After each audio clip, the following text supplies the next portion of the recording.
அனைத்துலக உயிரோடை தமிழ் ILC தமிழ் உயிரோடை தமிழில் அன்பர்களே இலக்கின் சிந்தனை வாராந்த இலக்கு இணைய இதழில் பிரசுரிக்கப்படும் ஆசிரியர் தலையங்கம் அதனுடைய விளக்கத்தை உயிரோடை தமிழ் உறவுகளுக்கு எடுத்து வரும் நிகழ்ச்சியாக வாரம் தோறும் இடம்பெறுகிறது இலக்கின் சிந்தனை. இந்த நிகழ்ச்சியில் எங்களோடு தமிழ் அறிஞர் மூத்த ஆய்வாளர் ஃபெட்டிமா மாஸ்டர் அவர்களும் போரியல் ஆய்வாளர் அருஸ் அவர்களும் இணைந்து விளக்கத்தை தரும் நிகழ்ச்சியாக இந்த நிகழ்ச்சி இடம்பெறுகின்றது. கலையத்தில் இருவரும் இணைந்திருக்கின்றார்கள். வணக்கம் மாஸ்டர் அவர்களே. வணக்கம் தனஞானி. வணக்கம் அருஸ். வணக்கம் அரசு அவர்களே. வணக்கம் மாஸ்டர். வணக்கம் தனாதன். இருவருக்கும் வணக்கத்தை தெரிவித்துக் கொள்ளும் மாஸ்டர். நாங்கள் இன்னொரு இலக்கின் சிந்தனை நிகழ்ச்சியில் இணைந்திருக்கின்றோம். இன்றைய ஆசிரியர் தலையங்கம் என்ன என்று கூறுவீர்களா? முதலில் எல்லோருக்கும் ஈஸ்டர் வாழ்த்துக்கள். ஈஸ்டர் என்பது சமாதானத்தின் திருநாள் என்று கூட சொல்லப்படும். அந்த வகையிலே உங்களுக்கு சமாதானம் உண்டாக, இறைப்போல் வாழி, அல்லேலுயா என்று சொல்கின்ற ஒரு தன்மை உலகெங்கு இருக்கின்ற பொழுது உலகம் அமைதியற்ற முறையில் இந்த முறை இந்த ஈஸ்டரை எதிர்கொள்வதை பார்க்கிறோம். அந்த வகையில் தான் ட்ரம்பின் ஈரானை அழிப்பேன் சூழ்நிலைகளும், நத்தானியாகுவின் எல்லை விரிவாக்க மனிதாயமற்ற ஆக்கிரமிப்புகளும், அனைத்துலக அரசியல் முறைமை மட்டுமல்ல அனைத்துலக போர்க்கால சட்டங்களையும் கூட சீரழித்து இறுதியில் ஐக்கிய நாடு சபை போருக்கு உதவாத சட்டங்களை இயற்றி வைத்துள்ளது என்று அமெரிக்க பாதுகாப்பு அமைச்சரை கருத்து தெரிவிக்கும் அளவுக்கு எதனை மதியாக செயற்படும் போக்கை அமெரிக்கா வெளிப்படுத்தி ஈரானின் பாலத்தை தடுத்ததன் மூலம் மக்களின் உட்கட்டுமானங்களை எல்லாம் நேர்த்த மாதிரி தடுத்தறியும் அமெரிக்க போர் முறையை உலக காண்கிறது. ஈரானியர் கற்காலத்தவராக வாழ்கின்றனர். ஈரான் அழிக்கப்பட வேண்டியது. பிரான்சின் ஜனாதிபதியின் மனைவி தன்னை சரியாக நடத்தவில்லை என்றெல்லாம் ஒரு உலக தலைவருக்கு பொருத்தமற்ற வார்த்தைகளை கூட ட்ரம்ப் புரிந்து சொல்லி கொண்டிருக்கின்றார். ஆனால் ஈரான் அமெரிக்காவின் 2வது 15 போர் விமானத்தை சுட்டு வீழ்த்தியதன் மூலம் 1976 முதல் மிக பாதுகாப்பான போர் விமானம் என F-15க்கு இருந்து வந்த சந்தை மதிப்பையும் ஈரான் சரிய வைத்திருக்கின்றது. அதேவேளை சீனா பாகிஸ்தானுடன் இணைந்து அமைதிக்கான திட்டங்களை முன்னெடுப்பதாக செய்திகள் வந்தாலும் அமெரிக்காவின் ஈரானுடனான இதுவரையான 35 நாள் போர் செலவே $1.5 டிரில்லியன் என பிபிசி தெரிவிக்கின்றது. இவ்வளவு தூரத்துக்கு போர் தொடருமோ என்ற இயக்கத்தை இந்த தகவல்கள் தோற்றுவித்துள்ளது. இந்த போர் எவ்வளவுக்கு சாதாரண மக்களை தாக்குகிறது என்பதற்கு தமிழகத்திலே வடையின் விலை 50% உயர்வு என்ற தகவலை போதியதாக இருக்கின்றது. சாதாரண மக்களின் உணவு பற்றாக்குறை அதிகமாகிறதுக்கான பல சான்றுகள் வெளியாகி கொண்டிருக்கின்றன. இந்நிலையில் இலங்கையுடன் ரஷ்யா தனது உறவை பலப்படுத்தக்கூடிய முறையில் பதில் வெளிவார அமைச்சர் அண்ட்ரே ருடேனியை அனுப்பி தேசிய மக்கள் சக்தி அரசாங்கத்துக்கு ரஷ்யா இலங்கைக்கு எரிபொருள் தட்டுப்பாடு பெறாதவாறு உதவும் என நம்பிக்கை கரம் கொடுத்துள்ள அதே வேளை இலங்கைக்கு எரிபொருள் தட்டுப்பாடு வராதவாறு இந்தியாவும் கூட 31,000 டன் 20,000 மெட்ரிக் டன் பெட்ரோலையும் 11,000 மெட்ரிக் டன் டீசலையும் அனுப்பியிருப்பதையும் நாங்கள் அறிவோம். இந்த நிலையில் ரஷ்யாவில் அனைத்துலக போக்குவரத்து மாநாட்டில் உரையாற்றிய ஸ்ரீலங்கா அமைச்சர் பிமல் ரத்நாயக்க இலங்கைக்கும் ரஷ்யாவுக்கும் இடையிலான கடற்பரப்பு தூரம் அதிகமானாலும் விமான போக்குவரத்து துறையில் இரு நாடுகளும் மிக நெருக்கமாக செயற்படுவதாகவும் ரஷ்யா தனது ஸ்ரீலங்காவுக்கான விமான சேவை ஆண்டு முழுவதும் இயக்க வேண்டும் எனவும் யுரேஷிய கட்டமைப்பு ஸ்ரீலங்கா இணைந்து பயன்பெற ஆர்வமுள்ளதாகவும் அடுத்த 3 ஆண்டுகளில் 8 முதல் 10 பில்லியன் டாலர்களை ஸ்ரீலங்கா போக்குவரத்து துறையில் முதலீடு செய்து 2 புதிய துறைமுகங்களை உருவாக்க உள்ளதாகவும் கூறியுள்ளார். கூடவே ஸ்ரீலங்கா எந்த ஒரு வல்லரசு நாடுகளின் முகாம்களுக்கும் ஆதரவான நாடு அல்லவெனவும் புவிசார் அரசியலின் போர்க்களமாக மாற ஸ்ரீலங்காவை தாங்கள் அனுமதிக்க மாட்டோம் என்றும் ஸ்ரீலங்கா அனைத்து நாடுகளும் இணையும் சங்கம புள்ளியாகவே இருக்க விரும்புகிறது என்றும் கூறியிருக்கின்றனர். இதன் வழியாக அவர்கள் தங்களுடைய நிலைப்பாட்டையும் வெளிப்படுத்தி இருக்கின்றார்கள். இவ்வாறு தேசிய மக்கள் சக்தி தனக்கான அனைத்து நாடுகளின் ஆதரவை பலப்படுத்திக் கொள்ளும் இன்றைய சமகாலத்தில் ஈழத்தமிழர் மேலான இறமை ஒடுக்கத்தையும் தேசிய ஒடுக்க தேசிய ஒடுக்கத்தை முன்னைய ஸ்ரீலங்கா அரசாங்கங்கள் போலவே அவற்றை விட மிக நுட்பமான முறையில் தொடர்கிறது. மக்களுக்கு ஊழல் ஒழிப்பு, போதை ஒழிப்பு போன்ற பொது விடயங்களில் தாங்கள் மாற்றங்களை கொண்டு வருவதை பெரிதுபடுத்தி, அதேவேளை இவற்றை சீர் செய்த பின்னரே ஈழத்தமிழர் தேசிய பிரச்சினைக்குரிய தீர்வினை பேசிக்கொண்டு, அதே நேரத்தில் புதிய அரசியலமைப்பின் மூலம் ஈழத்தமிழரை வடக்கு வாழ், கிழக்கு வாழ் சமூகங்கள் என வகைப்படுத்தி சமூகங்களின் நாளாந்த வாழ்க்கை பிரச்சனையாக ஈழத்தமிழர் தேசிய பிரச்சனையை மாற்றக்கூடிய முறையில் வேகமாக செயல்பட்டு வருகின்றனர். இப்போக்கு ஈழத்தமிழர்களால் ஜனநாயக முறையில் எதிர்வினையாற்றப்படாத நிலை தொடர்கிறது என்ற உண்மையை இலக்கிய வாரத்தில் தாயகம் மற்றும் புலம்பதி ஈழத்தமிழர்களுக்கு கவனப்படுத்த விரும்புகிறது. ஈழத்தமிழர் தேசிய பிரச்சனையை இதுதான் என தொடர்ந்து உலகுக்கு விளக்குவதில் ஈழத்தமிழர்கள் இன்று காட்டும் அலட்சியமே ஈழத்தமிழர்கள் நிலைமை ஒடுக்கத்துக்கும் தேசிய ஒடுக்கத்துக்கும் எதிரான எதிர்வினையாற்ற தடையாக உள்ளது என்பது இலக்கின் கருத்தாக இருக்கின்றது. உலக அரசியல் மொழியில் கூறுவதானால் ஈழத்தமிழர் தேசிய பிரச்சனை என்பது பிரித்தானிய காலனித்துவத்தால் தீர்க்கப்படாத அனைத்துலக நாடுகளின் மன்றமான ஐக்கிய சபையால் தீர்க்கப்பட வேண்டிய பிரச்சனையாக 1948 முதல் இன்று வரை தொடர்ந்து கொண்டே இருக்கின்றது. இந்த ஈழத்தமிழர் தேசிய பிரச்சனைக்கு பிரித்தானிய காலனித்துவ அரசு 1833 கோல்புரூக் கேமரன் அரசியல் சீர்திருத்தம் ஈழத்தமிழரின் யாழ்ப்பாண அரசு நிலைமையையும் மக்களையும் சிங்களவர்களின் கண்டி கோட்டை அரசியலின் நிலைமைகளுடன் என்னும் கண்டிய மக்கள் கோட்டை மக்களும் இணைத்து ஈழத்தமிழரின் விருப்பம் எந்த வகையிலும் புறப்படாது உருவாக்கிய சிலோன் என்னும் ஒற்றையாட்சி நாடும் அதன் சிலோன் அரசாங்கம் என்னும் அரசுமே மூல காரணமாக உள்ளது என்பது உலக நன்கறிந்த வரலாறு. இதனால் 1833 முதல் இன்று வரை சட்டவாக்கத்தை சிங்கள மேலாதிக்கம் இல்லாத ஈழத்தமிழர்கள் ஜனநாயக பாராளுமன்ற முறையில் செய்ய இயலாதவர்களாக 193 ஆண்டுகள் வாழ்கின்றனர். அவ்வாறு 1931 பிரித்தானிய காலனித்துவம் கொண்டு வந்த டொனமூர் அரசியல் சீர்திருத்தம் முதல் இன்று வரை 95 ஆண்டுகளாக ஈழத்தமிழர்கள் தமது தேசியனத்தவர் என்ற உண்மை உலகுக்கு மறைக்கப்பட்டவர்களாக சிறுபான்மையினம் என்ற பிரித்தானிய காலனித்துவ வகைப்படுத்தலில் தங்களுடைய யாழ்ப்பாண அரசினது வன்னியரசின நிலப்பரப்புகளுக்கான பரப்புகளான இலங்கையின் வடக்கு கிழக்கில் சிங்கள மேலாதிக்க நிர்வாகத்தின் கீழ் வாழ்பவர்களாக 95 ஆண்டுகளாக வாழ்ந்து வருகின்றனர். அடுத்து கிழக்கில் அடுத்து ஏற்கனவே 2ஆம் பத்தியில் குறிப்பிட்டது போல 66 ஆண்டுகள் சிங்கள பெரும்பான்மை ஒற்றையாட்சி பாராளுமன்ற முறைமையில் ஈழத்தமிழர்கள் தம்முடைய தன்னாட்சி உரிமையை பயன்படுத்தி தங்களின் அரசியல் எதிர்காலத்தை நிர்ணயிக்க இயலாதவர்களாக காலனித்துவத்தால் தீர்க்கப்படாத பிரச்சனை அனுபவித்து வருகின்றனர். அதேவேளை பிரித்தானிய பிரிவு கவுன்சில் சிலோன் அரசாங்கத்துக்கு சிங்கள மட்டும் சட்டத்தை மீளப்பெற்று சோல்பரி அரசமைப்புக்கு அமைய மீளவும் கொண்டு வருமாறும் வழக்கு தொடுத்த வழக்கு தொடுத்த எழுதுவினைஞர் கோடீஸ்வரன் அவர்களுக்கு சம்பளத்துடன் கூடிய நட்டகட்டை கொடுக்குமாறும் சோல்பரி அரசமைப்பின் 29(2) விதியின் கீழ் 1969 தீர்ப்பு வழங்கியது. இந்த தீர்ப்பை நடைமுறைப்படுத்தாது வாஜ்பாய்க்குரிய 2வது எலிசபெத் அரசியவர்கள் சிலோன் அரசின் தலைவர் என்ற சோல்பரி அரசியலமைப்பையே வன்முறைப்படுத்தி 1970களில் ஸ்ரீமுக பண்டாரநாயக்காவை பிரதமராக கொண்டிருந்த சிங்கள அரசாங்கம் சிலோன் அரசாங்கத்தின் பாராளுமன்ற கட்டிடத்துக்கு வெளியே நவரங்களா மண்டபத்தில் தன்னிச்சையாக ஸ்ரீலங்கா சிங்கள பௌத்த குடியரசு நிறுவனம் அரசியலமைப்பு சபை அமைத்து 22/5/1972 அதனை பிரகடனப்படுத்தி சிலோன் என்னும் பெயரையும் ஸ்ரீலங்காவை மாற்றி பாராளுமன்றம் என்ற சொல்லையும் ஸ்ரீலங்கா தேசிய சபையினை நிறுவினர். இதனால் அன்றைய ஈழத்தமிழர்களின் அரசியல் தலைவராக விளங்கிய சாஜேவே செல்வநாயகம் அவர்கள் அரசற்ற தேச இன ஆகிவிட்ட ஈழத்தமிழர்களின் தன்னாட்சி உரிமையின் அடிப்படையில் ஈழத்தமிழர்கள் தங்களுடைய அரசியல் எதிர்காலத்தை முன்னெடுப்பர் என உலகுக்கு அறிவித்து தனது காங்கிரஸ் பாராளுமன்ற உறுப்புரிமையை விட்டு விலகி அந்த தேர்தல் தொகுதியில் நடக்கும் மக்கள் வாக்களிப்பை ஈழத்தமிழர்களின் தன்னாட்சி உரிமை பிரகடனத்துக்கான அடையாள குடியொப்பமாக அறிவித்து அத்தேர்தலை ஸ்ரீலங்கா அரசாங்கம் காலதாமதமாக 1975 நடத்திய பொழுது அதில் 9,000க்கும் அதிகமான வாக்குகளால் வெற்றி பெற்று ஸ்ரீலங்கா தேசிய சபையில் சத்தியம் செய்யாது உறுப்பினர் நிலையிலிருந்து விலகி அந்த சபையில் ஈழத்தமிழரின் தன்னாட்சி பிரகடனத்தை அறிவித்து ஸ்ரீலங்கா சிங்கள பௌத்த குடியரசிலிருந்து வெளியேறினார்.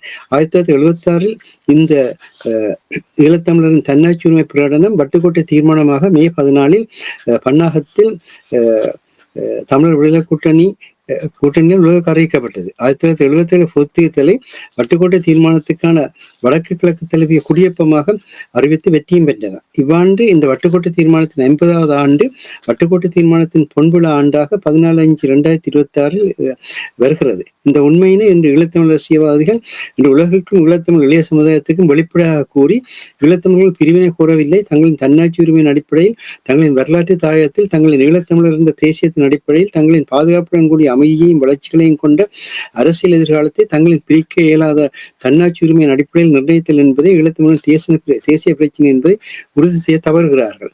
இதுவே ஸ்ரீலங்காவின் இன்றைய அரசான தேசிய மக்கள் சக்தி இந்த ஈழத்தமிழர் தேசிய பிரச்சனையை வடக்கின் பிரச்சனையாகவும் கிழக்கின் பிரச்சனையாகவும் வகைப்படுத்திவிட வழி செய்கிறது. எனவே வடக்கு கிழக்கின் நிலம் ஈழத்தமிழர்களுடையது என்பதை நிலைநாட்டுவதே ஈழத்தமிழரின் தேசிய பிரச்சனை என்பதை தேசிய மக்கள் சக்திக்கு உணர்த்த வேண்டும். இதனை உறுதிப்படுத்தக்கூடிய தீர்வே ஈழத்தமிழர் தேசிய பிரச்சனைக்கான தீர்வு என்பதையும் அழுத்தமாக எடுத்துரைக்க வேண்டும். இன்று உலகம் உள்ள நிலையில் ஈழத்தமிழர்கள் தங்களிடையிலும் உலக மக்களிடையிலும் வட்டுக்கோட்டை தீர்மானத்தை தெளிவாக மீள் விளக்கம் அளிப்பதன் மூலமே ஈழத்தமிழர் இறமை ஒடுக்கத்தையும் தேசிய ஒடுக்கத்தையும் தடுத்து நிறுத்த முடியும் என்பதை இலக்கின் இவ்வாறு கருத்தாக உள்ளது. அற்புதமான இன்றைய இந்த உங்களுடைய ஆசிரியர் தலைங்க பாஷா, அதில் நான் யோசித்துக் கொண்டது இந்த வட்டுக்கோட்டை தீர்மானம் தொடர்பாக ஒரு சிறிய ஒரு சுருக்கத்தை கொடுக்கும் பொழுது ஒவ்வொரு விதமான தீர்மானங்களை பேசிக் கொண்டிருப்பார்கள். குழப்பங்கள் ஏற்படும் பொழுது இந்த வட்டுக்கோட்டை தீர்மானம் தொடர்பாக சுருக்கமாக என்ன உரிமையை கோருகின்ற என்ற விடயத்தை உறவுகளுக்கு கூறுகிறார். சுருக்கமாக கூறுகிறார். ஒரு வரியில் கூறலாம். அதாவது ஈழத்தமிழர்கள் தங்களுடைய பிரிக்கப்பட முடியாத தன்னாட்சி உரிமையின் அடிப்படையில் தங்களுடைய அரசியல் எதிர்காலத்தை அமைத்துக் கொள்வதற்கான உரிமை. இதுதான் வட்டுக்கோட்டை தீர்மானம். அதாவது இதைத்தான் தன்னாட்சி உரிமை என்று கூட சொல்வார்கள், செல்ஃப் டிட்டர்மினேஷன் சொல்வதைத்தான். அதில் என்ன முக்கியம்னு சொன்னால், ஈழத்தமிழர் வரலாற்றுக்கு முற்பட்ட காலத்தில் இருந்து ஈழத்தில் வாழ்ந்து கொண்டிருக்கின்றார்கள் என்பது உலகெல்லாம் அறிந்த விடயம், தெளிந்த விடயம், சிங்களவர்களுக்கும் கூட தெரிந்த விடயம், எல்லாருக்கும் தெரிந்த விடயம். ஒரு வகையில் ஈழத்தமிழர்கள் வந்து சிங்கள இனம் தோன்றியது என்கின்ற கருத்து கூட இருக்கின்றது. அவற்றுக்குள் நாங்கள் இப்பொழுது செல்லவில்லை. ஆனால் அடிப்படையிலே சுருக்கமாக சொன்னால், எங்களுடைய மண்ணில் எங்களுடைய அரசியல் எதிர்காலத்தை பாதுகாப்பான அமைதியாக வாழக்கூடிய முறையில் நாங்கள் அமைத்துக் கொள்வதை அனுமதியுங்கள் என்பதுதான் வட்டுக்கோட்டை தீர்மானம்.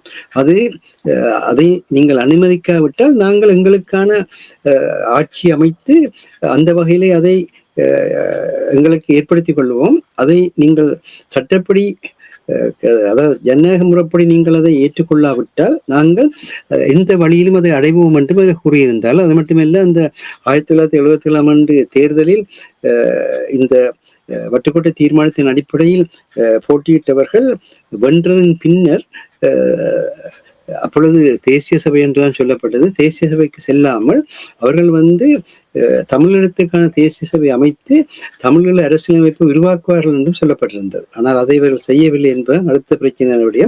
நாங்கள் நடந்து முடிந்தவற்றை பற்றி பேசிக்கொண்டிருக்கிறதை விட சுருக்கமாக எல்லாருக்கும் தெரிந்த ஒரு விடயம் என்னென்றால், ஈழத்தமிழர்கள் யாழ்ப்பாண அரசு வன்னி அரசு என்று காலனித்துவத்தால் கைப்பற்றப்பட்ட பொழுது இருந்த அந்த நிலப்பரப்புகளில் இன்று அது பிரித்தானியாவால் வடக்கு கிழக்கு மாகாணம் ஒன்று வரையறுக்கப்பட்ட நிலையில் அந்த பிரதேசத்தில் வாழ்ந்து கொண்டிருக்கின்றார்கள். அவர்கள் தங்களுடைய நாளாந்த வாழ்வை பாதுகாப்புடன் கூடிய அமைதியுடன் வாழ்ந்து வளர்ச்சியை ஏற்படுத்த விரும்புகிறார். அவ்வளவுதான் வட்டுக்கோட்டை தீர்மானம். இது சிங்களர்களுக்கு எதிரானதோ அல்ல முஸ்லீம்களுக்கோ அல்ல மலைய மக்களுக்கு எதிரான ஒன்று அல்ல.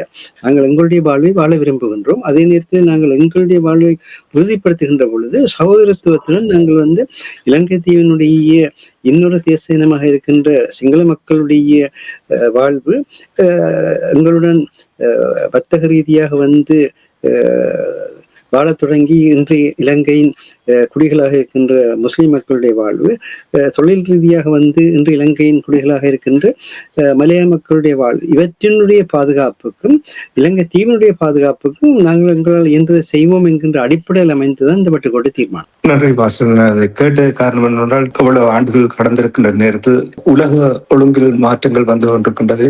இதை ஆராய்ந்து இதை எப்படி முன்னெடுத்து செல்லலாம் என்ற முயற்சியை இங்கே எடுப்பதற்கான ஒரு நேரம் இருக்கின்றது. அதனால்தான் இந்த விளக்கத்தை கொடுத்து குழப்பங்களை ஏற்படுத்தாமல் இருப்பதற்காகத்தான் அந்த கேள்வியை கேட்டுள்ளேன். நீங்க சொன்னது மிக முக்கியமான விடயம். என்னன்னு சொன்னால், பலஸ்தீன மக்களுடைய பிரச்சனையும் எங்களுடைய பிரச்சனையும் பல வகைகளில் ஒத்து போற தன்மையும் இருக்குது, பல வகையில் வேறுபடுற தன்மையும் இருக்குது. ஆனா அடிப்படையில் பிரித்தானிய காலனித்துவத்தால் உருவாக்கப்பட்ட பிரச்சனைகள் ரெண்டுமே இன்று அதை ட்ரம்பினுடைய அமைதி திட்டம் என்பது என்ன மாதிரியாக அந்த மக்களுடைய எந்தவித பங்களிப்பும் இல்லாமலே அவர்களுடைய எதிர்காலத்தை அமைக்கிற ஒன்றாக மாறிக்கொண்டிருப்பதை பார்க்கின்றோம். அதே மாதிரி தான் 2009 இதே உலக வல்லரசுகளும் பிராந்திய மேலாண்மையாக சேர்ந்து தமிழ் மக்களுடைய பங்களிப்பு இல்லாமலே இப்பொழுது இருக்கின்ற வாழ்வை தமிழ் மக்களுக்கு தோற்றுவித்தார்கள் மொழிவாய்க்கால் ஈழத்தமிழின் அழைப்பின் மூலம் என்பதும் வெளிப்படையான உண்மை. அந்த வகையில் இந்த உலகம் பல நாடுகளிலும் என்ன நடந்தது என்கின்ற ஒரு அக்கறை. ஈரான் மிக நீண்ட வரலாற்று பாரம்பரியத்தை கொண்டது. ஆனால் அமெரிக்கா கிட்டத்தட்ட 200 வருஷ பாரம்பரியத்தை கொண்ட ஒரு நாடு. ஆனால் இன்றைக்கு அமெரிக்கா அது மிக நீண்ட பாரம்பரியத்தை கொண்ட ஈரானிய மக்களை அழிப்போம் என்ற அளவில் நிற்கின்றார். இவ்விதமான ஒரு கட்டத்தில் ஈழத்தமிழர்கள் தங்களுடைய வரலாற்றை தங்களுடைய உண்மை நிலையை உலகுக்கு வெளிப்படுத்த வேண்டிய தேவை இருக்கு. என்னன்னு சொன்னால் உலக மக்கள் தான் மக்களை பாதுகாப்பார்களே தவிர உலக அரசாங்கங்கள் அல்ல. வியட்நாம் போர் கூட அமெரிக்காவில் ஏற்படுத்தப்பட்ட அமெரிக்க மக்களுடைய அழுத்தம் தான் அந்த போரை மாற்றியது. இங்கு நெல்சன் மண்டலே உள்ளுக்கு சிறைச்சாலை அடைபட்டு கொண்டிருந்த நேரத்தில் கூட இங்கிருந்த மக்களுடைய அழுத்தம் தான் மாற்றியது. அதே மாதிரி தான் இந்த ஆப்கானிஸ்தான் பிரச்சனையில் கூட அமெரிக்காவில் மக்களுடைய எழுந்த அந்த அழுத்தம் தான் அந்த பிரச்சனையை மாற்றியது. ஆகவே எங்களுடைய பிரச்சனையை நாங்கள் வட்டுக்கூட்ட தீர்மானத்தின் அடிப்படையிலே நாங்கள் எங்களே எளியவர்களுக்கும் உலக மக்களுக்கும் தெரிவிக்கின்ற ஒரு பயணத்தை இந்த 2 மாதங்கள் மேற்கொள்ள வேண்டும் என்பதற்காகத்தான் இந்த ஆசிரியர் தலையங்கத்தை எழுதினோம். சிறப்பு. நாங்கள் அரசர்களே, உங்களிடம் நிறைய தடவைகள் நீங்கள் ஏற்படுகின்ற மாற்றங்களை பற்றி கூறும் பொழுது கொள்கை திட்டங்கள் இருப்பது தேவை, தீர்மானங்கள் தேவை. ஆனால் அந்த மாற்றங்கள் வரும் பொழுது அதற்கேற்றவாறு உலக மாற்றங்கள் வரும் பொழுது சூழல் மாற்றங்கள் வரும் பொழுது அதற்கேற்றவாறு மாறி ஏற்கப்படக்கூடிய வகையில் செயல்படுவதுதான் சரியான பாதையை சரியான வழியை காட்டும். ஈழத்தமிழர்கள் இப்பொழுது இந்த உலகம் போர் என்றும் சொல்லுகிறார்கள், இல்லை என்றும் சொல்லுகிறார்கள். இந்த நிலையில் இந்த வட்டுக்கோட்டை தீர்மானம் தொடர்பாக எவ்வாறு இதை கையாளலாம், இதை முன்னெடுத்து ஒரு சரியாக கொண்டு செல்வதற்கு ஏதாவது வழிகள் இருக்கிறதா? தற்போதைய உலக ஒழுங்கில் பார்க்கும் போது, அதாவது 2001 இரட்டை கோபுரம் மீதான தாக்குதலின் பின்னர் ஒரு உலகத்தில ஒரு மாற்றம் ஏற்பட்டிருந்தது. ஆனால் அந்த மாற்றத்தை எல்லோரும் என்ன யோசித்தார்கள் என்று சொன்னால், அந்த மாற்றத்துக்கு ஏற்ற மாதிரி நாங்கள் எங்களை கொஞ்சம் அடாப்ட் பண்ண வேண்டும். உலகத்தில் பல போர்கள் தணிந்திருந்தன, பல போர்கள் ஆரம்பமாக இருந்தன.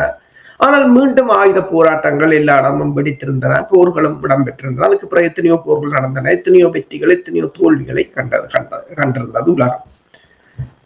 இப்போது நீங்கள் பார்த்தீர்கள் சொன்னால் உலகத்துல இருக்கின்றது மிகப்பெரிய ஒரு தொழில்நுட்ப ஆயுத புரட்சி. அதாவது போரியலிலே மாறிவிட்டது. அமெரிக்காவின் எல்லா விமானங்களையும் சுட்டு தள்ளி இருக்கிறது ஈரான். 5ஆம் தலைமுறை விமானம் F-35 என்றாலும் அது கூட தப்பவில்லை. $1 பில்லியன் பெறுமதியான ரஷ்யாவின் ஏவுகணையில் தப்பின விமானம் ஈரான் சிறிய ஏவுகணைக்கு தப்ப முடியவில்லை. அதுதான் தொழில்நுட்பம் என்றது. எந்த ஒரு எதிரிக்கும் ஒரு பலவீனம் இருக்கு. அது தேசிய தலைவர் அடிக்கடி கூறுவார். எந்த பலத்திலும் ஒரு பலவீனம் இருக்கு, முதலில் அதை கண்டறியுங்கள், அதுக்கு பிறகு தாக்குங்கள்.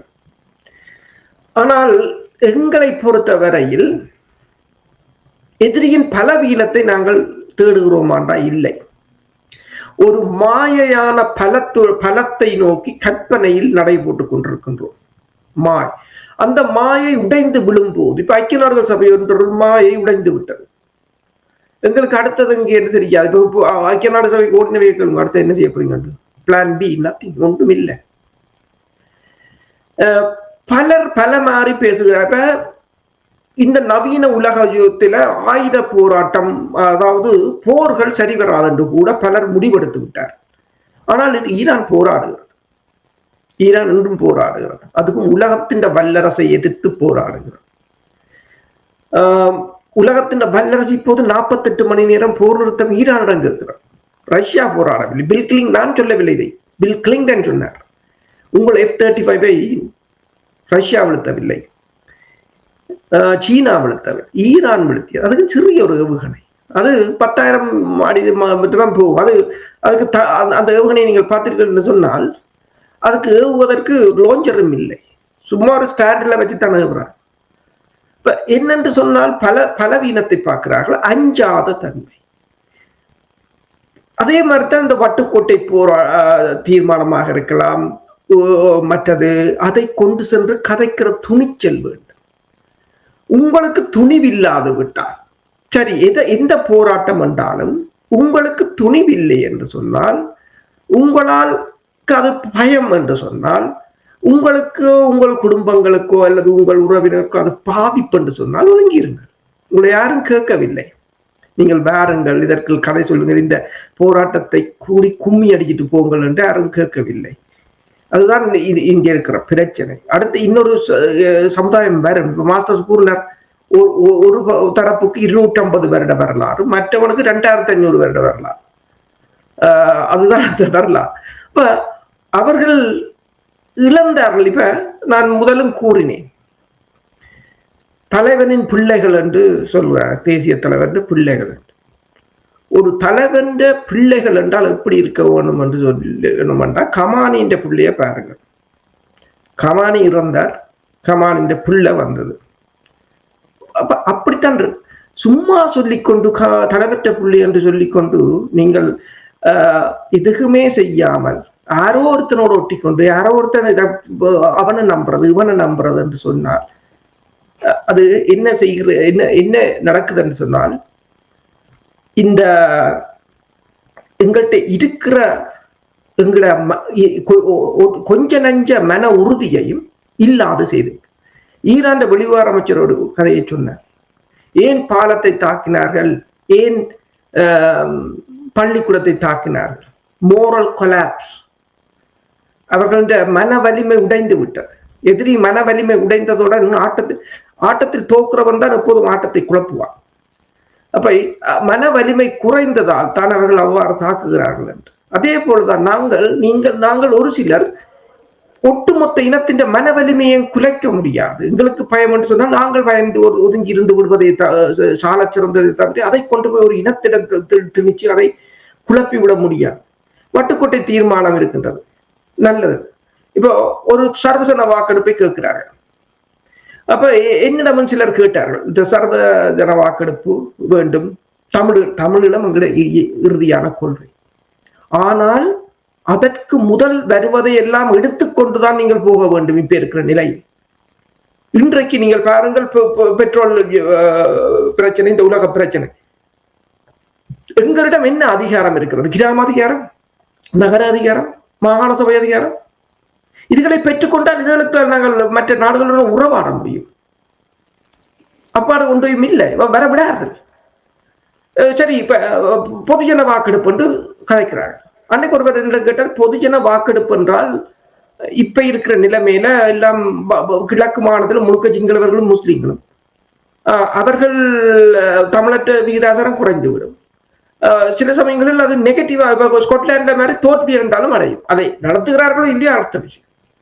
அப்ப இதை எவ்வாறு மேவுவது? இரண்டு வழிகள்லாம் இருக்கு. ஒன்று, புலம்பெயர் தேசத்து மக்களை அதில் உள்ளடக்க வேண்டும். மசடோனியாவிலேயோ அல்லது மொண்டோனீக்ரோவிலேயோ அல்லது மோல்டோவாவிலேயோ இணைத்தது போல. இல்லை என்று சொன்னால், கஜேந்திரகுமார் பொன்னம்பலம் அன்றைக்கு சொல்லும் போது ஒரு நல்ல தெளிவான பதிலை சொல்லியிருந்தார். ஜோதிலிங்கம் இந்த இலக்கு இதுலதான் சொல்லிக்கதான் சொல்லியிருந்தார். நானே அந்த பதிலை தேடிக்கொண்டு தெரிஞ்சேன். அதை சொல்லியிருந்தார். ஏற்கனவே ஒரு தீர்மானம், வட்டுக்கோட்டை தீர்மானம் இருக்கிறது. அதுக்கு மக்கள் ஆணையை வழங்கி விட்டார்கள். இனி ஒரு தீர்மானம் தேவையில்லை. நாங்கள் அதை நிறைவேற்ற வேண்டிய வழியை பாருங்கோ. நீங்கள் ஆளுக்கால் கொண்டு அந்த தீர்மானத்துக்கு எதிராக இந்த தீர்மானத்துக்கு ஒரு தீர்மானம் காணும் உங்களுக்கு. அதைத்தான் நான் கூறினேன். அப்படி என்றால் ஏன் அரசர்களை அந்த நீங்கள் கூறுவது போல் மாஸ்டர் மாயத்தன் அந்த நோக்கத்தோடு அந்த இலக்கின் சிந்தனை ஆசிரியர் தலையங்கத்தை கூறுகிறார்கள். ஏன் இதை இந்த ஃப்ரேம் ஒர்க்குகள் இருந்து வேலை செய்வதை விட வேலை செய்யாமல் ஏன் வெளியில் போகின்றார்கள்? தடியெடுத்தவர் எல்லாம் தண்டல்காரன் என்ற மாதிரி நானும் ஒரு தீர்மானத்தை உருவாக்கினேன், நீயும் ஒரு தீர்மானத்தை உருவாக்கின. இப்ப நீங்க உங்களுக்கு என்ன ஒரு 1000 பவுன் உங்கள்ட்ட இருந்தா நீங்கள் ஒரு தீர்மானத்தை நிறைவேற்றலாம். அங்க ஒரு 10 பேரை பிடிக்கிறது, 4 பேப்பர்ல உட்கார்ந்துருந்து 5-6 புத்தகத்தை வாட்சி எழுதுறது, எழுதி போட்டு 10 பேரை கொண்டு அதுல தீர்மானத்தை நிறைவேற்றிடுறோம். இதுதான் நடக்கிறது.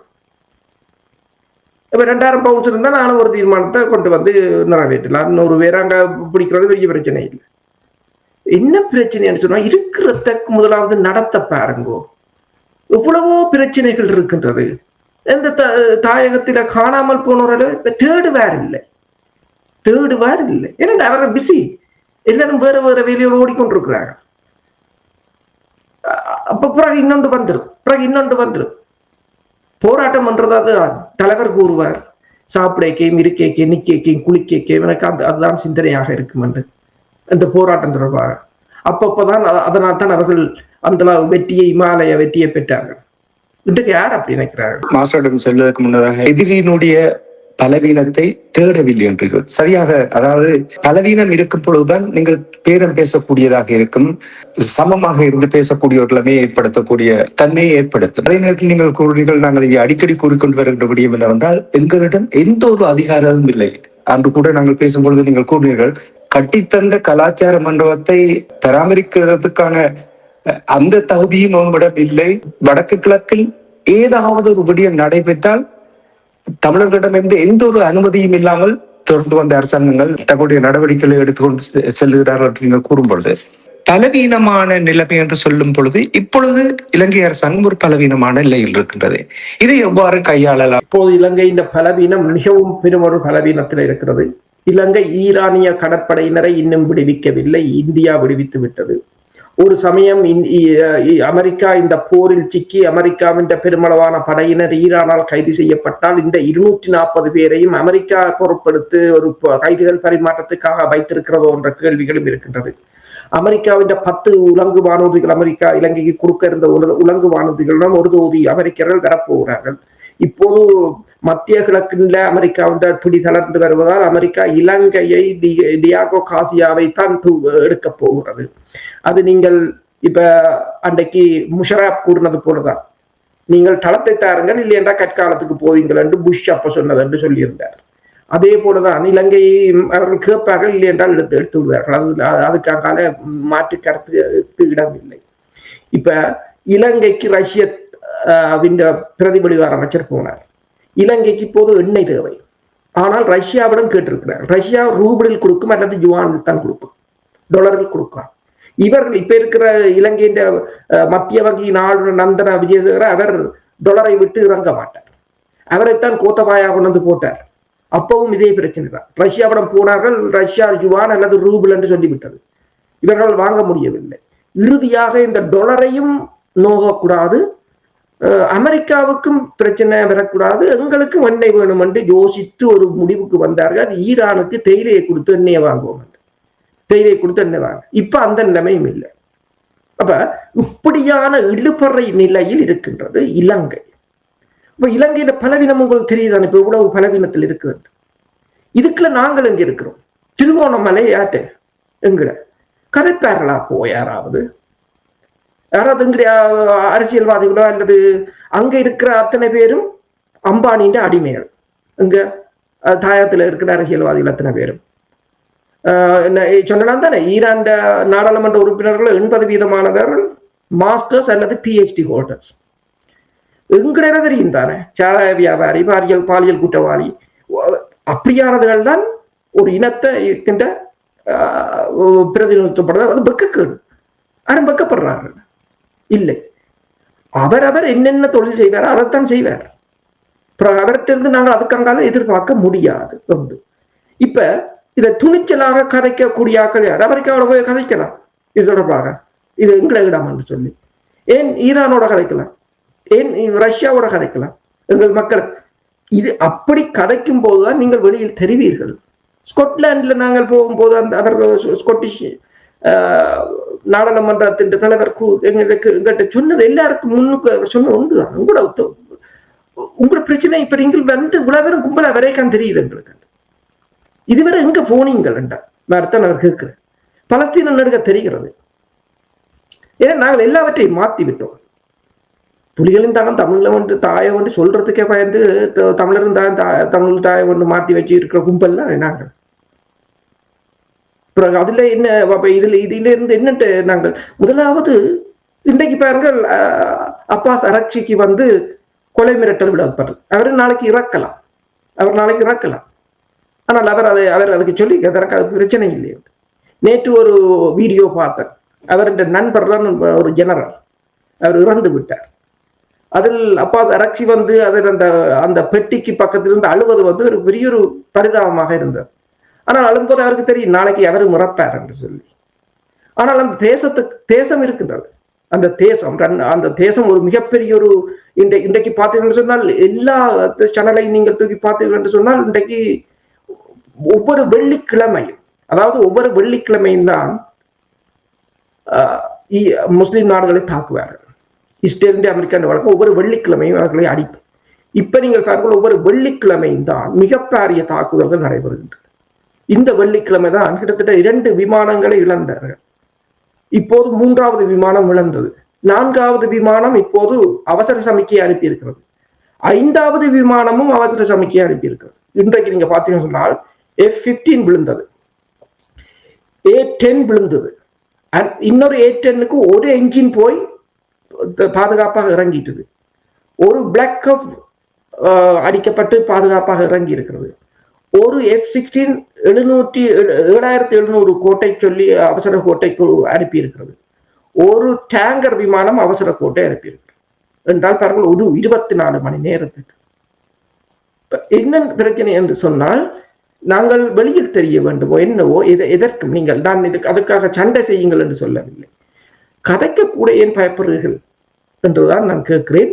ஒரு கதைப்பதென்று நான் கூறுவது என்னென்று சொன்னால் உலகம் மாறிக்கொண்டிருக்கிறது. இப்போது இந்த சண்டை வந்து தெளிவாக சொல்லிவிட்டது. 3 வல்லரசுகளாக பிரிந்து விட்டார்கள். இனி அந்த கூட்டம் சேருவதுதான். இப்போது மெலனி வந்து இத்தாலியின் பிரதமர் வந்திருக்கிறார் சவுதி அரேபியாவுக்கு. எல்லாம் மேக்ரோன் வந்து வீட்டோ அதிகாரத்தை பஹ்ரைனுக்கு எதிராக பயன்படுத்துவதில் ரஷ்யா, சீனா, பிரான்ஸ் என்று வருகிறது. முந்தி பிரான்ஸ், அமெரிக்கா, பிரித்தானியா தான் வரும். இப்ப பார்த்தா இப்படி வருகிறது, மாறிட்டது.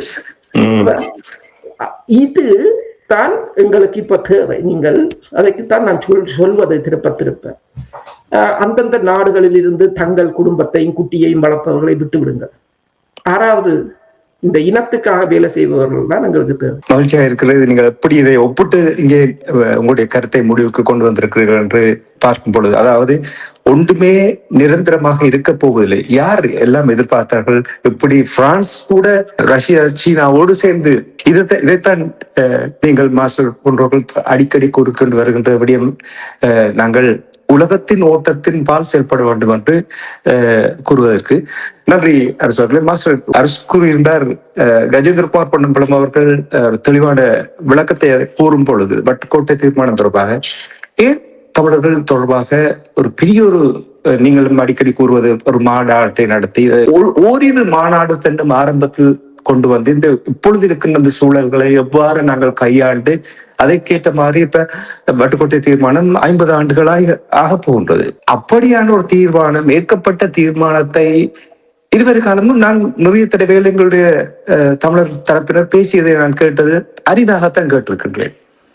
ஆனால் 13 தான் தூக்கி பிடித்து வைத்து கதைத்துக் கொண்டிருப்பார்கள். 13 தீர்மானம் இல்லை, அது அரசியல் வியாபம் இருக்கின்றபடியே ஏன் இதை ஒரு தொடர்ந்து இந்த வட்டுக்கோட்டை தீர்மானத்தை முன்னிலைப்படுத்தி முன்னர்ந்து செல்ல முடியாமல் இருக்கின்றது? ஏன் அதை எவ்வாறு இதை கையாளலாம்? இந்த நேரத்திலாவது நாங்கள் இனி குறை கூறுவதை விட்டுவிட்டு எவ்வாறு முன்னெடுத்து செல்லலாம் என்று நீங்கள் கருதுகிறீர்கள்? நல்ல ஒரு கேள்வி. அதாவது வட்டுக்கோட்டை தீர்மானம் என்பது வரலாற்றின் பரிணாமத்தில் விதமாக ஈழத்தமிழர்கள் தங்களுடைய இறமையை காலனித்துவத்தினால் ஒடுக்கப்பட்டார்கள். அந்த பின்னணியில் மீளம் இறமையை மீள் நிறுவ வேண்டி இருக்கின்றது என்பதை வெளிப்படுத்திய ஒன்று. அது பிரிவினவாதம் அல்ல. இப்ப இருக்கிற பிரச்சனை என்னன்னு சொன்னால் 6வது திருத்தம் இலங்கையை பிரிக்க, ஸ்ரீலங்காவை பிரிக்க கூடாதுன்னு சொல்லுகிறார். ஆனால் அது ஸ்ரீலங்கா அரசாங்கத்தால் உருவாக்கப்பட்டது. இலங்கையால் உருவாக்கப்படவில்லை. இலங்கையினுடைய அரசு என்பது எப்பொழுதுமே ஒரு ஆட்சிக்குள்ள இருந்ததில்லை. சிங்கள தமிழ் அரசுகளை கொண்டுதான் இருந்திருக்கிறது. அது அதான் இந்த விளக்கமாக இன்றைக்கு இந்த இவ்வளவு வருஷங்கள் வந்து ஈழத்தமிழர்கள் துன்பப்படுகிறார்கள் சுட்டி காட்டுறதுக்கு காரணம் வந்து பிரித்தானிய காலனித்துவம் செய்த வேலை தான் முழுவதும். அது எல்லாருக்கும் தெரியும். பிரித்தானிய காலனித்துவம் செய்த வேலை என்கின்ற பொழுது சிங்கள மக்களுக்கு கூட இந்த சூழ்நிலையை உருவாக்கி இலங்கையினுடைய தேச இனங்களை பிரித்தார்கள் என்ற உண்மை தெரியவான். இன்றைக்கும் வந்து இங்க ஈரான் எடுத்தாலும் கூட ஈரான்ல வந்து அமெரிக்கா வந்து அங்க உள்ளுக்குள்ள வந்து சில புல்லுரிவுகளை உருவாக்கி வைத்துக் கொண்டுதான் பிரச்சனை தொடங்கினார்கள் என்பதும் அவர்களை ஆட்சியை கொண்டு வர முயற்சிக்கிறார்கள் என்பது உலகம் முழுவதுக்கும் தெரியும். இப்ப இப்படியான ஒரு சூழலில் இதே பொழுது இந்த வட்டுக்கோட்டை தீர்மானம் என்பது ஒரு வரலாறு, ஒரு கல்வி, அது அரசியல் அல்ல, நடந்து முடிந்த ஒரு வரலாற்றினுடைய வெளிப்பாடு. அந்த வரலாறு எவ்விதமாக அமைந்தது, எதை வெளிப்படுத்தியது, எதை அது ஈழத்தமிழர்களுக்கான இறுதி தீர்வாக கூறிய என்பதை கூறுகின்ற ஒன்று. அதை உங்களால் மாற்ற முடியாது. இன்னொரு குடியொப்பத்தை உங்களால் கொண்டு வர முடியாது. இந்த அன்றைக்கு இருந்த சூழ்நிலைகள்லாம் மாறிவிட்டன. அந்த வட்டுக்கோட்டை தீர்மானத்தை 77ஆம் ஆண்டு தேர்தல் குடியொப்பமாக மாற்றிய பின்னணியில் அதை முன்னெடுப்போம் தான் எல்லாருமே செயற்பட்டார். அந்த வகையில் தான் இந்த 1972 இந்த ஈழத்தமிழர்கள் அரசற்ற தேசிய இனமாக மாற்றப்பட்டதன் பின்னர் தமிழ் இளைஞர்கள் ஒருங்கிணைந்து போராளிகளாக மாறினார்கள். அந்த போராளிகள் மாறின பொழுது அந்த 1972 புதிய புலிகள் என்கின்ற அமைப்பினூடாக செயற்படுற ஒரு தன்மை வந்தது. அதனுடைய பரிணாம வளர்ச்சியில் தான் 1976 தமிழ் விடுதலை புலிகள் என்கின்ற பெயர் மாற்றத்துடன் தேசிய தலைவர் அவர்களுடைய தலைமையிலான வரலாற்று பரிணாமம் ஏற்படுகின்றது. அதற்கும் இந்த வருஷத்திலே வந்து 50வது ஆண்டு. அந்த வளர்ச்சி கூடாக வருகின்ற பொழுதுதான் 1972 இருந்து 76 கிடைப்பட்ட அந்த 4 வருட காலத்தில் இளைஞர்கள் கொடுத்த அழுத்தம் காரணமாகத்தான் தமிழரசு கட்சியும் தமிழ் காங்கிரசும் தங்களுக்கிடையில இருந்த அந்த இறுக்கமான நிலைகளை கைவிட்டு ஒருவர் பகைத்து கொண்ட நிலைகளை கைவிட்டு ஒருங்கிணைந்து தமிழருடைய கூட்டணியாக வல்லுட்டுத்துறையிலே மாறினார்கள். அப்புறம் அதுல பின்னணியிலே வந்து பன்னாகத்திலே வந்து இந்த தமிழர் விடுதலை கூட்டணி வந்து இந்த தீர்மானத்தை நிறைவேற்றி இதெல்லாம் இளைஞர்களுக்கு கூட உருவாக்கப்பட்ட ஒன்று. ஆனால் இன்று இளைஞர்களுக்கு எவ்வளவு பங்களிப்பை கொடுக்கிறோம்? இந்த வட்டுக்கோட்டை தீர்மானம் உருவானது இளைஞர்களால். தந்தை செல்வனாயும் அதை வெளிப்படுத்தி பாராளுமன்றத்தில் அது தன்னாட்சி உரிமை பிரகடனமாக அமைஞ்சது. ஆனா இந்த வரலாறு ஒன்றும் இப்ப இருக்கிற இளம் பிள்ளைகளுக்கே தெரியாதே. அது ஒரு பக்கம். அதே நேரத்துல இப்ப நீங்க கூறின மாதிரி வட்டுக்கோட்டை தீர்மானத்தின் அடிப்படையில வட்டுக்கோட்டை தீர்மானத்தை முன்னெடுத்து 78ஆம் ஆண்டிலே நடைமுறை அரசு தேசிய தலைவர் அவர்கள் தலைமையிலே கட்டமைக்கப்பட்டு விட்டது. அந்த நடைமுறை அரசு தான் 2009ஆம் ஆண்டு வரை ஈழத்தமிழர்களுடைய தலைமைத்துவமாக இருந்த என்று எல்லோருக்கும் தெரிந்த விடயம். அப்ப அந்த பின்னணியில் திம்பு பேச்சுவார்த்தை என்பது இந்தியா ஸ்ரீலங்காவுடன் தன்னுடைய பாதுகாப்பை தன்னுடைய பொருளாதாரத்தை உறுதிப்படுத்துவதற்கு இந்த வட்டுக்கோட்டை தீர்மானத்தை ஓரளவுக்கு எல்லைப்படுத்தி தங்களுக்கான முறையில உருவாக்கி கொண்டதுதான் திம்பு பேச்சுவார்த்தை. அப்ப அந்த திம்பு பேச்சுவார்த்தை வட்டுக்கோட்டை தீர்மானம் ஏற்பட்டதால் தான் வந்தது. வட்டுக்கோட்டை தீர்மானம் ஏற்பட முதல் திம்பு பேச்சுவார்த்தை வரவில்லை. வட்டுக்கோட்டை தீர்மானத்தை அழுத்தம் தான் திம்பு பேச்சுவார்த்தை கொண்டு வந்தது. அதில் பலருக்கு தெரியாத விடயம் என்னவென்றால் எல்லாம் திம்பு பேச்சுவார்த்தை பற்றி மட்டும்தான் பேசுவார். ஆனால் இந்திரா காந்திக்கும் ஜே.ஆர். ஜெயவர்தனாக்கும் இடையில் நடந்த பேச்சுவார்த்தைகள் அவர்களுக்கு தெரியாது. அதெல்லாம் இருக்கிறது. இந்திரா காந்திக்கும் ஜே.ஆர். ஜெயவர்தனாக்கும் இடையில் நடந்த அந்த பேச்சுவார்த்தையில் தான் இந்திரா காந்தி பல விடயங்களை தெளிவுபடுத்தி அந்த பின்னணியில் தான் எங்களுடைய பிரச்சனையை அந்த 83ஆம் ஆண்டு ஸ்ரீலங்காவுடைய ஆடி இனஅழிப்பும் ஈழத்தமிழ் இனஅழிப்பும் ஏற்பட்டதற்கு பிறகு அர்ஜென்டினாவுக்கு ஊடாக பாதுகாப்பு சபைக்கு இந்திரா காந்தி கொண்டு போனார் என்பது வரலாறு. அந்த பின்னணியை தான் பாதுகாப்பு சபையில் ஒரு சில வாக்குகள் தான் அந்த நேரத்திலே தோல்வி கண்டது அந்த தீர்மானம். அப்ப இது எதற்காக சொல்கின்றேன் என்றால் இந்திரா காந்தி தனியே வந்து இந்தியாவுடன் மட்டும் நிற்கவில்லை, அர்ஜென்டினாவுடன் பேசுகிறார். அர்ஜென்டினாவுடன் பேசித்தான் அர்ஜென்டினா கூட தான் இலங்கையுடைய பிரச்சனையை வந்து ஐக்கிய சபை கொண்டு வந்தார். இன்று பார்த்தீர்களா இருந்தால் பிரித்தானியாவுடைய பிரதமர் சேமர் இன்றைக்கு என்ன சொல்றாருன்னு சொன்னால் வர இருக்கின்ற ஐரோப்பிய ஒன்றிய அமர்வில் வந்து தாங்கள் பிரெக்சிட்டை விட்டு வெளியே வந்த இந்த காலத்துல வந்து பொருளாதார ரீதியாகவும் பாதுகாப்பு ரீதியாகவும் அதிக பிரச்சனைகளை சந்தித்து விட்டோம். ஆனபடினால் நாங்கள் திரும்பவும் அந்த ஐரோப்பிய ஒன்றியத்துக்குள் நாங்கள் ஏதோ ஒரு வகையில் இருக்க வேண்டும் என்கின்ற ஒரு கருத்தினை கூறியிருக்கின்றார். இது மிக முக்கியமான விடயம். என்று சொன்னால் விட்டு விலகி விட்டோம், இங்க வாக்கெடுப்பு நடந்தது, நாங்க விலகி விட்டோம், ஆகவே நாங்கள் திருப்பி யூரோப்பியன் யூனியனுக்கு போக மாட்டோம்னு ஜாரி இப்பொழுது சொல்லவில்லை. காலத்தின் தேவை எப்பொழுது வந்து மிடில் பவர்ஸ் சொல்லப்படுற தன்மையை வந்து பிரித்தானியா கூட கொண்டு வந்து விட்டது. அப்படியே வருகின்ற பொழுது அவர்கள் அந்த அந்த தன்மையிலிருந்து மேலெழுவதற்கான முயற்சிகளை ஈடுபட்டிருக்கின்றார்கள். இன்றைக்கு கனடிய பிரதமர் மிக தெளிவாகவே லெபனானுக்கு மேல இஸ்ரேல் நடத்திய தாக்குதல் எல்லாம் கண்டிக்கிறார்கள்.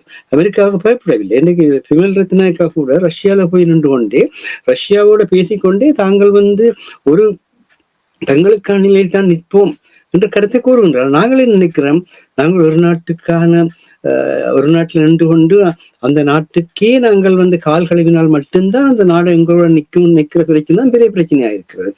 இந்த இந்த இந்த இந்த தன்மையோட பார்க்கின்ற பொழுது அடிப்படையில பாருங்கள், இன்றைக்கு வந்து சீனா வந்து நேரடியாக வந்து ஈரானுடைய பிரச்சனையில வந்து அமைதிக்கான ஒரு தீர்வையும் கொண்டு வரவில்லை, பாகிஸ்தானு கூட கொண்டு வர்றார்கள். காரணம் என்ன?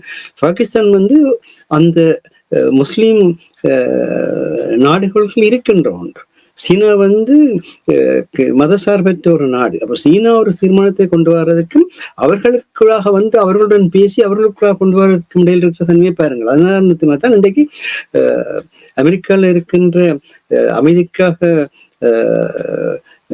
நடத்தல் என்கின்ற பௌத்த குழு ஒன்று அமெரிக்காவில் இருக்கின்றது. அது அமைதி வேண்டி அமெரிக்காவில் நடைபயணத்தை மேற்கொண்டது. அந்த குழு இன்னைக்கு வந்து 22ஆம் தேதி 28ஆம் தேதி மட்டும் அன்றாயபுரத்துல இருந்து சுதந்திர சதுக்கம் மட்டும் இந்த மலைநாட்டுக்கு ஊடாக நடைபயணத்தை மேற்கொள்ள இருக்கின்றது. எவ்விதமாக வந்து தேசிய மக்கள் சக்தி வந்து உலகத்திலே செயற்பட்டு கொண்டிருக்கின்ற முறைமைகளை எல்லாம் சிங்கள மக்களுடன் நினைக்கின்றார்கள் என்று. ஆனால் எங்களுக்குள் எத்தனை இடங்களில் வந்து எத்தனை விதமாக மக்கள் செயல்படுகின்றார்கள். ஆனால் அது செயல்படுற அந்த மக்களை தாயகத்தில் நாங்கள் நினைக்கின்றோமா? தாயகத்தில் இருக்கின்ற மக்களை செயல்படுற செயற்பாட்டாளர்களுடன் நினைக்கின்றோமா? இல்லை. ஆனால் தேசிய மக்கள் சக்தியை செய்கிறார்கள். அவர்களுக்கு அமெரிக்காவில் இருக்கிற அந்த பிக்கோ கொண்டு போய் அங்க வந்து அன்றாஜபுரத்துல இருந்து அது ஒரு போதி மர கிளையையும் கொடுத்து அந்த மலைநாட்டுக்களால இங்க விரைக்கல, இங்க சுதந்திர சதக்கத்துக்கு விரைக்கல மிகவும் ஒரு பௌத்த மத உணர்வு தலைதூக்க போகுது. மிகவும் ஒரு சிங்கள இன உணர்வு தலைதூக்க போகிறது. அப்ப அவர்கள் தங்களுடைய தேசியத்தை தங்களுடைய மதத்தை பேணுகின்ற முறையை பாருங்கள். ஆனால் தேசிய மக்கள் சக்தி பேரளவிலே தன்னை வந்து இடதுசாரி தன்மை கொண்டது என்றும் மதசார்பற்ற என்றுதான் கூறிக்கொள்வார்கள். ஆனால் அதை நடைமுறை செய்கின்றார்களா?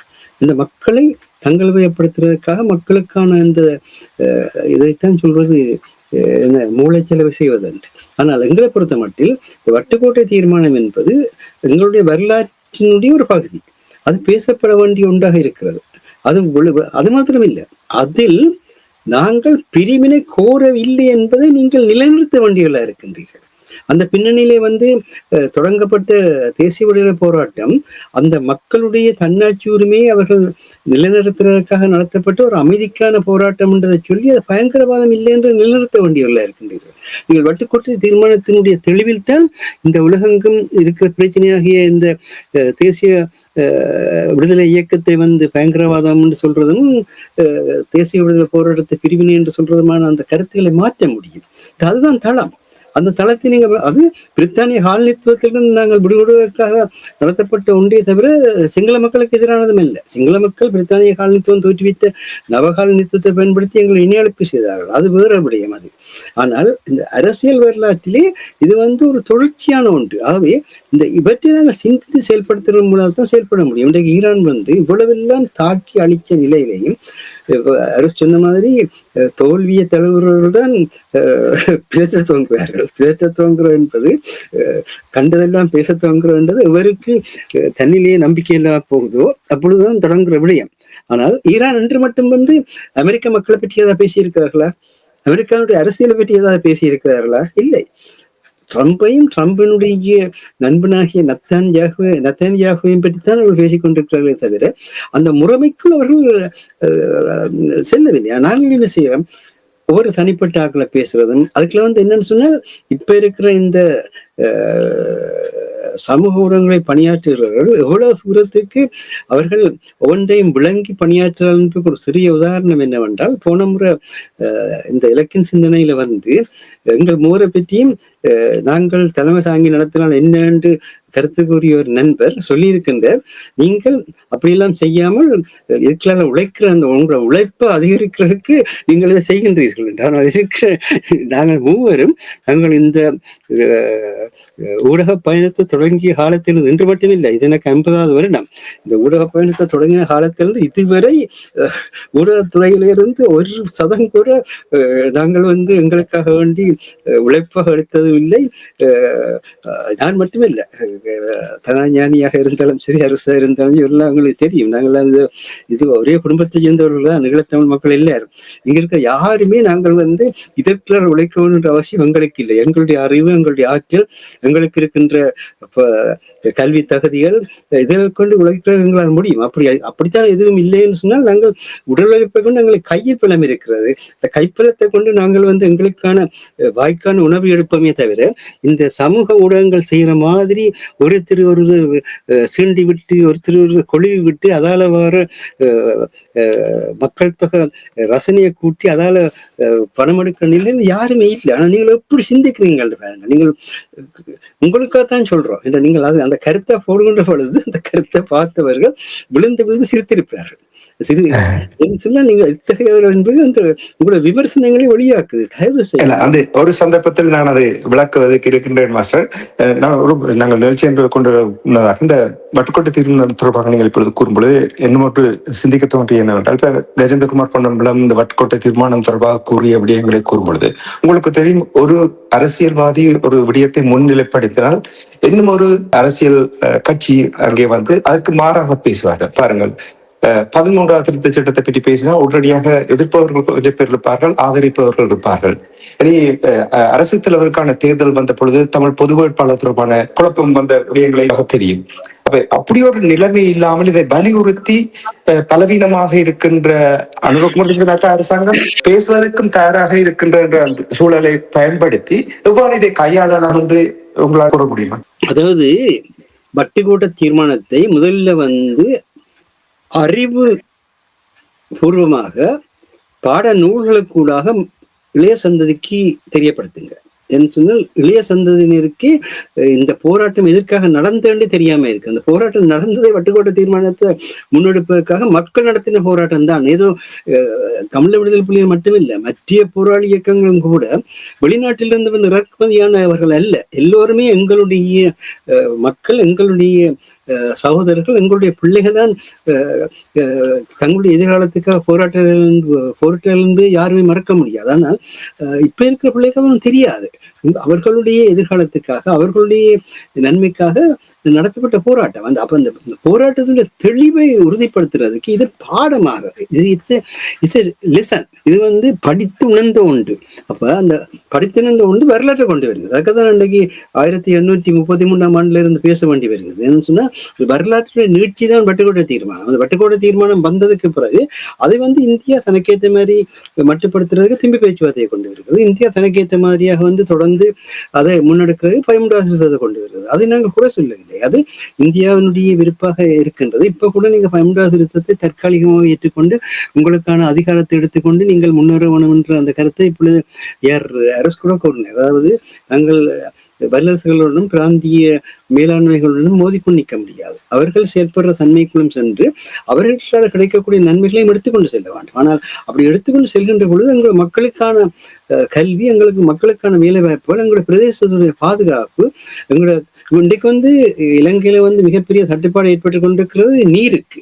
இப்ப அனுரகுமார திசுநாயக்காவோட அரசாங்கம் இன்னும் ஒரு கிழமைக்குள் தண்ணீர் பிரச்சனையில் சிக்கப்படும் என்கின்ற கருத்து முதன்மையாக வந்து கொண்டிருக்கின்றது. இந்த அப்படியான சூழ்நிலையா இருக்கிறது. முதலில் ஏற்பட்ட இயற்கை அழிவு, அந்த இயற்கையினுடைய அழிவினுடைய விளைவு, அதன் பின்னணியில் இப்பொழுது ஏற்பட்டுக் கொண்டிருக்கிற உலக மாற்றங்கள், இவைகள் எல்லாம் இலங்கையிலே குடிநீர் பிரச்சனையை கூட ஏற்படுத்தி கொண்டிருக்கிறது. இலங்கையில இப்பொழுது உணவு பிரச்சனை, குடிநீர் பிரச்சனை இவையெல்லாம் வருகிறது. எல்லா மக்களுக்குமான பிரச்சனை இது. இந்த பிரச்சனைகள் எல்லா மக்களும் வாழ வேண்டும். நாங்கள் எல்லா மக்களுக்குமான முறையில் அவற்றை தீர்க்க வேண்டிய தேவையும் இருக்குது. அப்படி தீர்க்கின்ற பொழுதுதான் ஏன் அனுரகுமார திசுநாயக்காவோட அரசாங்கத்தோட இந்த எங்கட ஈழத்தமிழ் அரசியல்வாதிகள் வட்டுக்கோட்டை தீர்மானத்தை பற்றிய அந்த ஆதாரபூர்வமான அந்த எழுத்தை கொடுத்து இதை பற்றி உங்களுடைய கருத்து என்ன, நீங்கள் இதை எதற்காக வேண்டி நீங்கள் இந்த விடயத்தில் ஈழ மக்களுக்கு தீங்காக இருக்கின்ற ஏன் ஒரு உரையாடல் நடத்தக்கூடாது? வட்டுக்கோட்டை பற்றிய உரையாடல் தான் தேசிய மக்கள் சக்திக்கு கூட அவர்கள் கூட 89ஆம் ஆண்டு வந்தவர்கள். இதை ஞாபகத்தில் வச்சுக் கொள்ளுங்கள். அவர்கள் கூட 89ஆம் ஆண்டு வந்தவர்கள். அவர்களுக்கு கூட சரியாக திரும்ப இந்த ஜனவரி 5ஆம் தேதி 1974ஆம் ஆண்டு தான் ரோஹண விஜயவீராவை யாழ்ப்பாண கோட்டை சிறைச்சாலையில் இருந்து தமிழ் மக்களுடைய ஒத்துழைப்புடன் தமிழ் மக்கள் தப்ப வைத்தார்கள் என்ற உண்மை தேசிய மக்கள் சக்திக்கு தெரிய வேண்டும். இல்லாவிட்டால் நீங்க தேசிய மக்கள் சக்தியின் ஒருவரை இருக்க மாட்டீங்க. அந்த தன்மையை செய்தவர் கூட தமிழர்கள் தான். இல்லை என்று சொல்லட்டும் பார்ப்போம். ரோஹண விஜயவீரா இன்னும் யாழ் சிறைச்சாலையில் தப்பி வந்தார் என்பதும் பலிக்கலாம். இந்த திரைப்பாடுகள் காட்சி அந்த திரைப்ப அரங்கத்துல நடந்து கொண்டிருக்கேக்கல எல்லோரையும் அங்கு நோக்கி திசை திருப்பிய விதமாக ஈழத்தமிழர்கள் உங்களுடைய தலைவர் என்று சொல்லப்பட்டவரையே விடுவித்தார்கள் என்பது உங்களுக்கே தெரியாது. இதுதான் பிரச்சனையா இருக்கின்ற விஷயம். அது மட்டும் இல்லை, பட்ரிக் சூம்பா யூனிவர்சிட்டியில அருப்பிரகாசம்னு சொல்லி இந்த ஈரோஸ்ல இருந்தவர், அவரும் ரோஹண விஜயவீராவும் ஒன்றாக படித்ததன் பின்னணிகளும் அந்த பின்னணிகளில் ஏற்பட்ட இந்த ஒடுக்கப்பட்ட மக்களுக்கான விடுதலை பெற்ற சிந்தனைகளும் அது அவர் லங்காராணி என்ற புத்தகத்தை கூட எழுதியிருந்தார் அற்பிரகாசம். இவர்களை எல்லாம் ஏன் நீங்கள் இப்பொழுது வெளிப்படுத்துகிறீர்கள்? ஏன் வரலாற்று பேசுகின்றீர்கள்? இல்லை, வரலாற்று பேசுவதில் உங்களுக்கு என்ன பிரச்சனை? சமகால வரலாற்று பேசிக்கலாம், உங்களை பிடித்துக் கொண்டு போவர்கள் நீங்கள் பயப்படலாம். ஆனால் நடந்து முடிந்த வரலாற்றை தேசிய மக்கள் சக்திக்கு ஏன் நீங்கள் எடுத்து கூட முடியாமல் இருக்கின்றது? அவர் கூறி ஏன் பதில்வாதம் செய்ய முடியாமல் இருக்கின்றது? இதுதான் இன்றைக்கு இருக்கின்ற கேள்வியாக இருக்கின்றது. நன்றி அரசு வழியில். உங்களுக்கு தெரியும், அந்த அரசு தலைவருக்கான தேர்தல் வந்த பொழுது ஆரம்பத்தில் இழுக்கின்ற தன்மை இருந்தது பலரிடம், ஏனென்றால் அது என்ன செய்வது என்று. ஆனால் தேர்தல் நெருங்கும் பொழுது நிறைய பேர் ஆதரவு வழங்கினார்கள். எத்தனை பேர் வாக்கு போட்டார்கள் என்று உங்களுக்கு தெரியும்.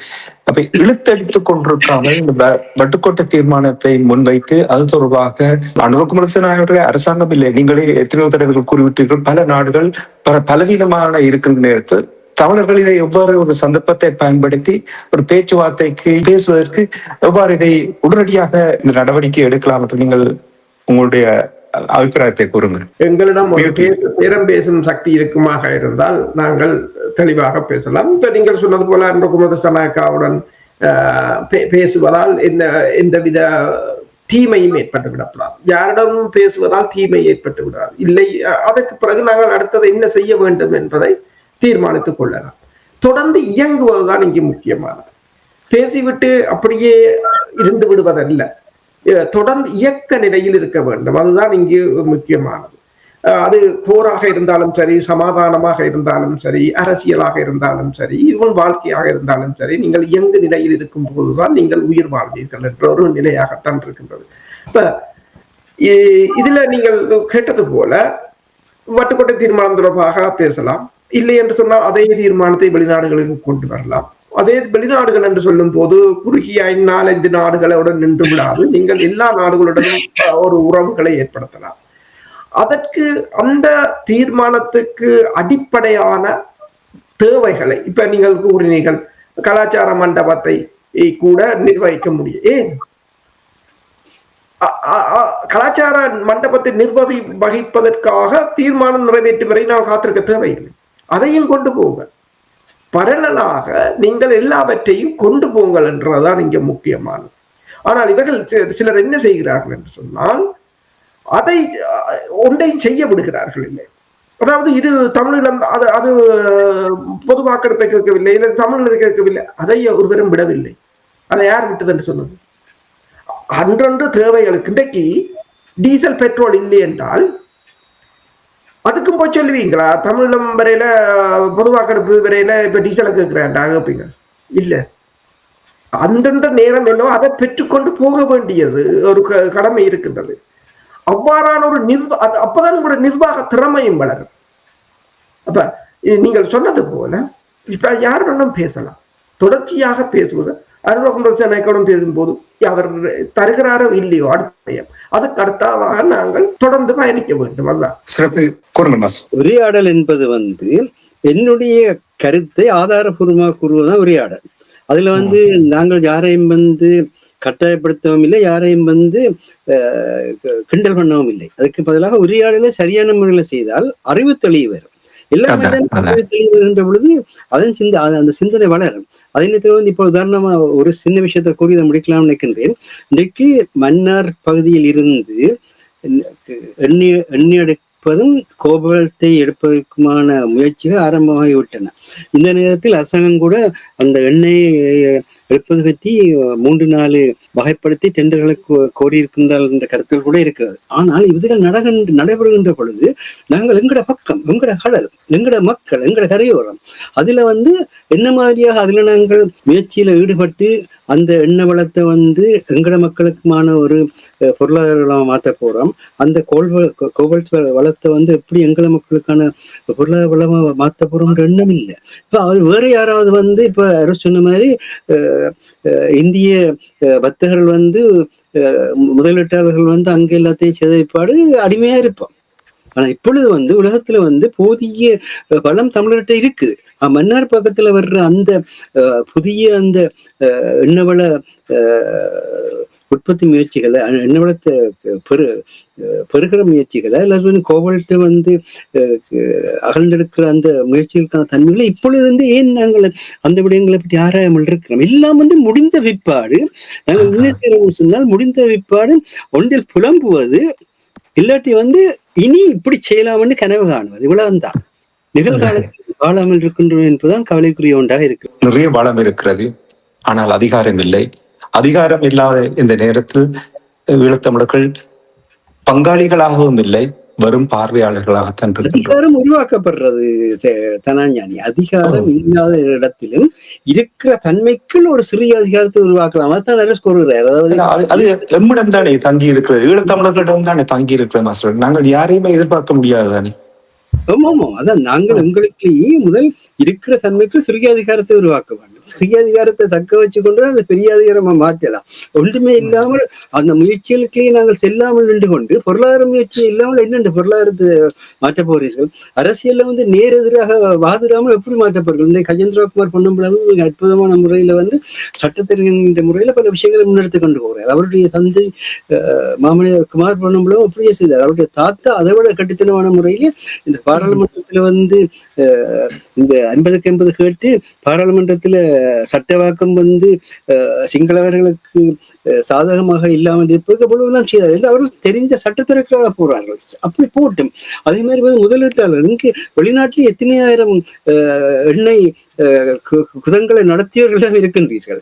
உங்களுக்கு ஒரு எண்ணெய் வியாபாரத்தை நீங்கள் சொல்வது போல் எங்களிடம் வளம் இருக்கிறது, தளம் இருக்கிறது, அறிவு இருக்கிறது, நிதி பலம் இருக்கிறது. எல்லாம் இருக்கின்ற நேரத்தில் இதை சரியாக முன்னெடுத்து செல்வதை வருங்காலம் எங்களுடைய இனத்தினுடைய இருப்பை தக்க வைப்பதற்கு தங்களிடம் இருக்கின்ற வேறுபாடுகளை ஒரு பக்கத்தில் ஒதுக்கிவிட்டு நீங்கள் கூறுவது போல் இன்னொரு நாங்கள் கவனத்தை எடுக்கணும் என்றால், தமிழகத்தில் இருக்கிற பெரும் முதலாளிகள், பெரும் பணக்காரர்கள், உலகெங்கும் மற்ற நாடுகள்ல இருக்கிற தமிழ் முதலாளிகள், தமிழ் பணக்காரர்கள், இவர்களையும் நாங்கள் தமிழர்கள் என்ற முறையில் இணைந்து எங்களுடைய நாட்டினுடைய வளர்ச்சிக்காக அவர்களுடைய பங்களிப்பை கேட்டிருக்கிறோமா என்பதுதான் இருக்கின்ற கேள்வி.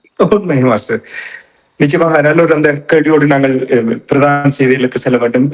நிகழ்ச்சியை மேற்கொண்டுள்ளோம். தொடர்ந்து அடுத்த வாரம் நாங்கள் இணைந்து கொள்ளும் பொழுது இது தொடர்பாக மேலதிகமாக நாங்கள் பேசலாம் என்று கூறிக்கொண்டு, குறிப்பாக இந்த வட்டுக்கோட்டை தீர்மானம் தொடர்பாக தொடர் அழுத்தத்தை பிரிவிக்க வேண்டும் என்று இருவரிடமும் கேட்டுக்கொண்டு இன்றைய இலக்கின் சிந்தனை நிகழ்ச்சியை தொடர்ந்து கொண்டு வருவோம்.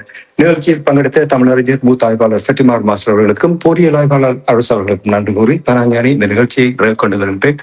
நன்றி வணக்கம் மாஸ்டர் அவர்களே. நன்றி வணக்கம் அரசு அவர்களே. நன்றி வணக்கம். எமது பார்வையாளர்களுக்கு வணக்கம். மக்களின் குரலாய் ஓங்கி ஒலிக்கும் இலக்கு மின்னிதழ் மற்றும் உயிரோடை தமிழ் வானொலி ஆகிய இவ்விரு ஊடகங்களும் உங்களைப் போன்ற எமது நேயர்கள் நண்பர்களின் ஆதரவிலேயே இயங்கி வருகின்றன. மிக குறைந்த வளங்களுடன் பல இடர்கள் மற்றும் தடைகளை தாண்டி பயணிக்கும் எமது ஊடகங்களின் பணிகள் மேலும் வளர உங்களால் முடிந்த நிதியுதவியை வழங்கி இன்னும் காத்திரமான செயற்பாடுகளை முன்னெடுக்க உதவுமாறு மிகவும் பணிவன்புடன் வேண்டி நிற்கின்றோம். உங்கள் பங்களிப்பு உங்களின் உரிமை குரலாய் ஓங்கி ஒலிக்கும். நன்றி.